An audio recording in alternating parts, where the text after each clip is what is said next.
Here's a quick update on the Pacific Storm.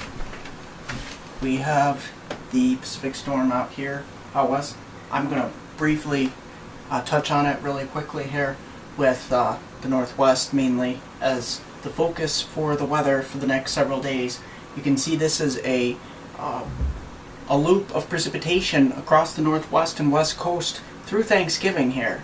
And you can see it looks pretty much the same each day.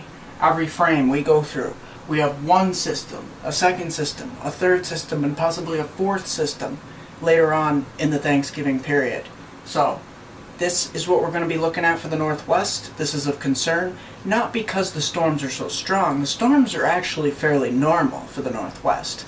It's the fact that there's going to be so many of them piled one on top of another in successive runs across the northwest. So this is the area we're going to be watching, is mainly especially western Washington, western Oregon, and western California, and then extending into the Sierra Nevadas and heading up into the Cascades, where we could see some snowfall, mainly in the Sierra Nevadas, where the mountains will be higher and colder for this section, especially east of Redding, east of Sacramento, where we could get upwards of, and let's show you those precipitation totals here. This is where we could see upwards of 11 to 13 inches of rain along the Oregon coast up through western Washington and extreme northwestern California here.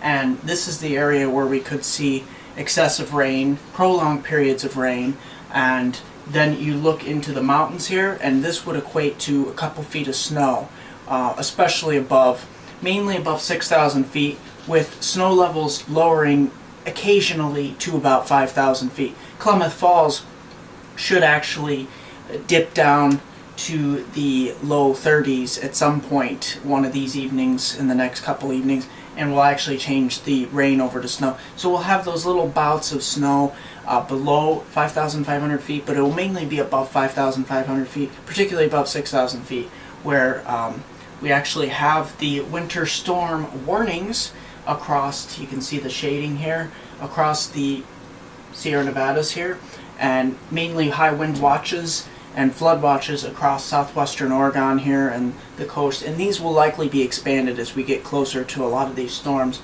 as the week wears on.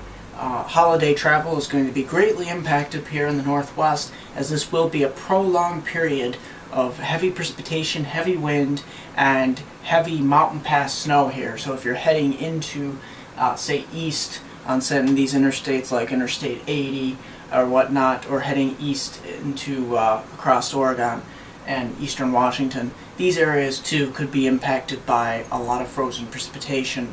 So we're going to be mainly watching that during the next several days. We will be watching a really close call for the east coast here, especially North Carolina, where we could see a coastal low, but it'll take a hard right turn out to sea and keep most of the heavy precipitation offshore, and the northeast should breathe a sigh of relief for this system.